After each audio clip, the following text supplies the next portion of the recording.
Hi, my name's Kelly Henson. I'm the marketing director here at Affirmative, and today I'm joined with James Rowe, our CEO and board member, and we're just going to share a little bit about Affirmative.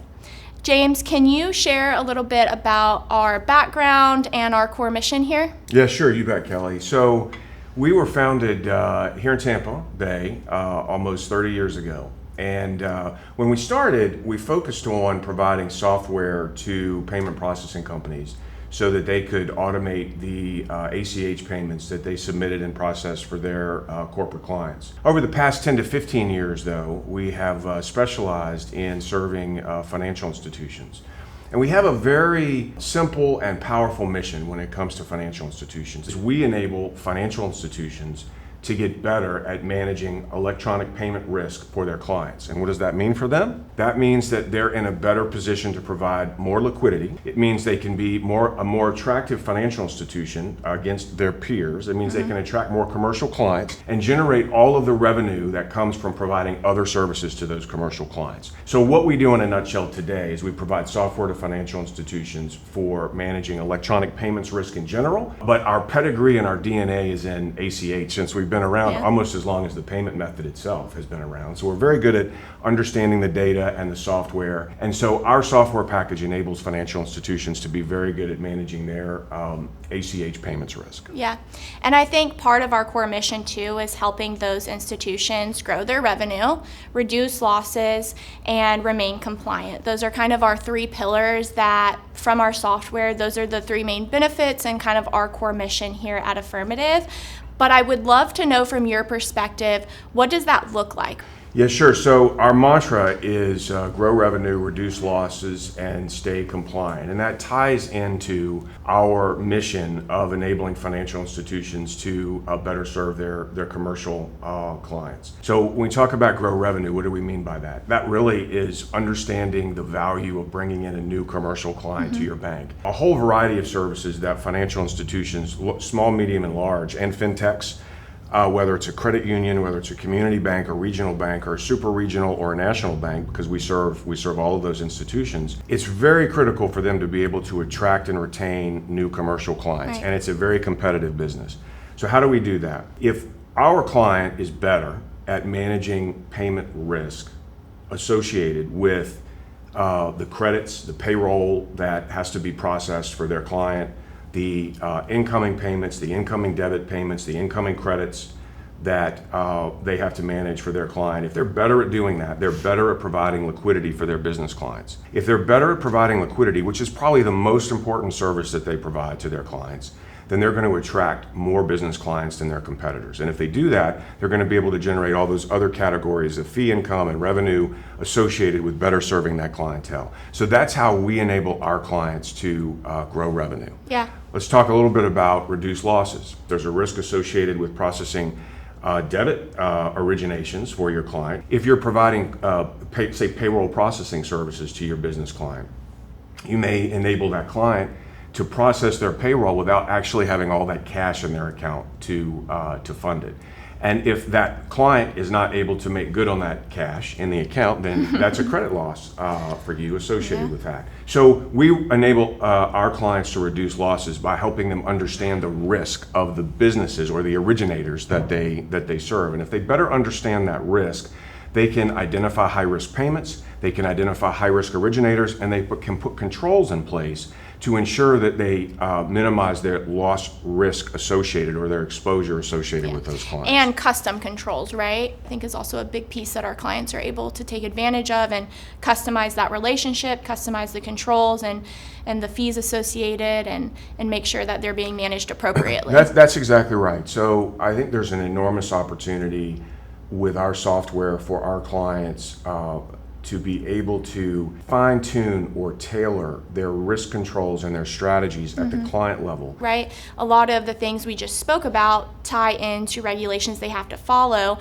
but the way that our system's set up, it also allows them to be compliant, but also make money for their business, right? You don't want to just be compliant. You want it to be beneficial to your team and to your business. I think that's also key, is all of these things, kind of interact and come together as a whole. So we've talked about two of the three core values. We talked about grow revenue, attracting new clients to the financial institution. We've talked about reducing losses and how you can do that by tailoring Yep. controls to the specific originator's risk profile. The third piece is actually it was our genesis as a company as we evolved into serving financial institutions. Financial institutions have this fundamental obligation across all of their activities, including electronic payments. I mean, we specialize in ACH because that's 98% of all electronic payments, but we do support other types of electronic payments as well. They have a core responsibility to maintain compliance associated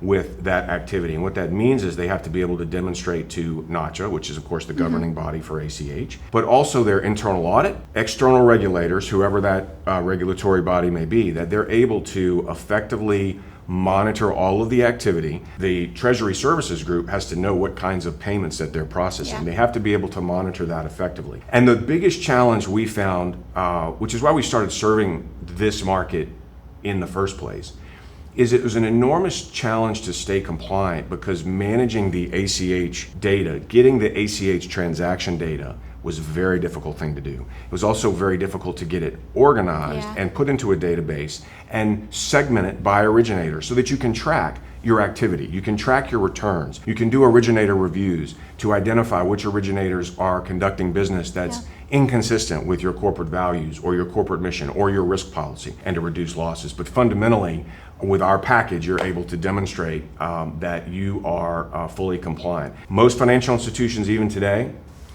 use spreadsheets to do that. Yeah. They get ad hoc queries from their database team. They pull down and they manage a lot of potentially very sensitive data through spreadsheets to compile it and to create reports for internal and external regulatory bodies, as well as management and the board. And so we take all of that and automate all of that. We bring the data in, we store it, we have a package of reports our clients can easily access and customize to meet their compliance needs fully. Also, all the way up to board reporting, right? Everyone needs to be able to take action on this data, and I think that our software does a great job of that. Yeah, it makes it extremely actionable and timely. And the other thing is creating the consistency of the data flow with being able to organize all these ACH transactions, effectively match returns, store it in a consistent and uniform way, gives a certainty and a confidence in being able to create these reports. And that flows through to regulatory bodies and auditors. When they see that there's a package there as opposed to a collection of spreadsheets and ad hoc templates and ad hoc reports, it gives them a lot of confidence that the Treasury Services Group is on top of things and managing things effectively. And a great thing about working with Affirmative is that the data that we pull in to enable this, it's very straightforward for us. We work with all of the different cores that are out there. We're core agnostic. That, of course, is a little bit dependent on the timeline of the core, and cores can be a challenge to work with. That's one of the reasons why financial institutions come to us in the first place and have trouble getting their own data, is that usually it's very awkward for them to work with their own core provider to get that data. So we're very experienced in doing all that. We work with all the cores, but we also are able, if the situation supports it, we're able to go directly to the Federal Reserve and pull directly from the transaction flow. That usually enables us to get our clients set up within 30 days. Yeah, I think after this conversation, we may need to add time savings as a fourth pillar. But on a more serious note, if a financial institution is ready to modernize their approach, what would you recommend their first step to be? Well, I'll tell you, just go back to time savings, Yeah. a big part of the value proposition is we come across prospects that are very smart people, and they've been in Treasury Services and they have a lot of expertise in this business. And they have to spend 75 to 80% of their time preparing reports and pulling data. And so what we do is, in terms of time saving, is we enable them to spend their time in more, shall we say, productive areas, strategic development, talking with clients, working with the rest of the financial institution on strategies to help grow the corporate client base. Yeah. And that's how we view our desire to have conversations with our clients, is that we're really all about understanding their needs and helping them to sort of formulate a problem or an opportunity. Mm-hmm. And that's why we think about grow revenue, reduce losses, stay compliant. What are your goals in those areas? Is it all three? Is it one in particular? Are you very interested in growing your treasury services business, adding a lot of corporate clients, but you just can't scale up with your current process? We talk through that. We understand what the gap is that we need to fill, and then we formulate our solution to be able to do that. So it really all starts with just that sort of exploratory conversation. And we recognize in every conversation there's an opportunity to learn something. We've learned a lot about this business from not just our existing client base, but also all of the prospects that we talk to. And we look at each conversation as an opportunity to learn. And so it really is just about reaching out to us and engaging our sales folks and getting involved in some of those initial discussions so that we can understand, what the opportunities are that we can help solve. Great, thank you.